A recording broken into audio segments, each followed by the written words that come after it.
Everyone had to learn the elements of journalism according to Bill Kovac and Tom Rosenthal's The Elements of Journalism, what news people should know and the public should expect. Kovac and Rosenthal placed a list of these elements on the inside flap of the book cover. Journalism's first obligation is to the truth. Its first loyalty is to citizens. Its essence is a discipline of verification. Its practitioners must maintain an independence from those they cover. It must serve as an independent monitor of power. It must provide a forum for public criticism and compromise. It must strive to make the significant interesting and relevant. It must keep the news comprehensive and in proportion, and its practitioners have an obligation to exercise their personal conscience. Citizens, too, have rights and responsibilities when it comes to the news. The research team, armed with a clear sense of the principles that they had selected to govern peace journalism, also studied the book Peace Journalism, War and Conflict Resolution, a collaborative work edited by Richard Lance-Keeble, John Tulick, and Florian Zollman. John Pilger, who wrote the foreword in the book, sets the tone from the very beginning when he states, "War and mayhem happen. Peace is utopian." Many journalists believe such an assumption immutable. I did. But the more I investigated the causes, the clearer it became that so-called mainstream journalism was committed almost exclusively to the interests of power, not people. Pilger's statement prompted me to ask Eli Richmond, a politics major and one of the members of the research team who had a wealth of experience in the field of journalism through his work as editor-in-chief of the Earlham Word. The whole concept of peace journalism really contradicts with traditional news values. In traditional news values, you're supposed to be emphasizing the conflict because that's what people find interesting and that's what makes it the newsier news. And sort of by definition, peace journalism is doing the opposite of that. Whereas in what you quote-unquote call war journalism, the whole point is to emphasize the conflict as corresponding to the traditional news values.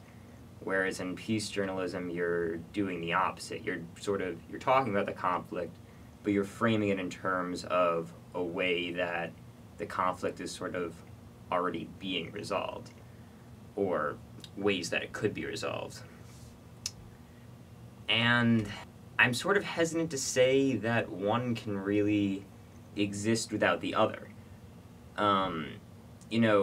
Sort of a big theme in this course is whether war journalism is an acceptable form of reporting, and the whole argument for why it's not is that because it emphasizes the conflict and therefore makes it seem like it's just two sides, again, like fighting each other without any real conclusion attached to it. A big part of one of the readings we were doing was focusing on how war journalism is harmful to readers because it makes it seem hopeless, and people just get disheartened by the whole process. But if you only focus on peace journalism, then it just seems like there is no conflict. There might have been an issue, but the conflict is resolving itself.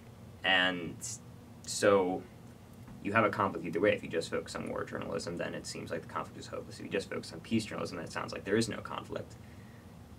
Also, you don't get enough of the background that's really central to the necessary understanding of the conflict itself. I'm almost hesitant to say that peace journalism is really different from traditional reporting, except that traditional reporting doesn't go far enough.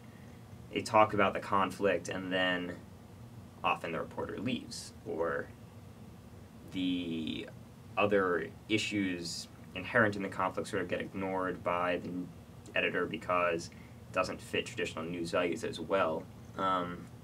But going hand in hand, then you just have reporting on the conflict and an alternate analysis of the conflict, or an alternate angle on the conflict. And using the peace journalism method, you can show an angle of the conflict that might have otherwise gone ignored. Along the same lines, I talked to Grant Collier, a senior peace and global studies major from Nashville, Tennessee. I was interested in finding out if Grant truly believed that there could be a global standard of reporting conflicts that journalists everywhere conform to. I think it's really hard to say if there can be a global standard for reporting conflict. And I think that tying into the elements of journalism, one of the really important ones, at least one of the important elements of peace journalism, I think, is giving voice to the voiceless. And so if we're acknowledging the fact that there are people whose voices aren't being heard, then I think that it's really important to acknowledge the fact that those people also don't have an influence on what the standard for reporting conflict would be.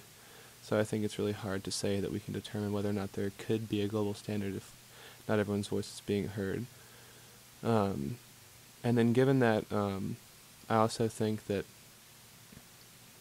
there are a lot of different ways around the world that people come to know things and come to define what we see as very foundational and standard things as Western people, the amount of influence that we tend to have with most things that we do can very easily be seen as the standard, but it's not really being taken into account how other people come to know things, how other people see certain situations. And so I think that it's really important to acknowledge the fact that maybe there can't be one standard or one way of doing things, but a multiplicity of ways that we go about reporting or doing any other number of things. And we also have to accept the fact that maybe we don't even know what all those things are right now, that they'll continue to present themselves as time goes on. So in terms of there being a global standard, I also think an important thing to recognize is that we also have to think about who is setting that standard and sort of where they're situated in terms of a lot of the power dynamics that exist in the world and the influence that certain people have over others.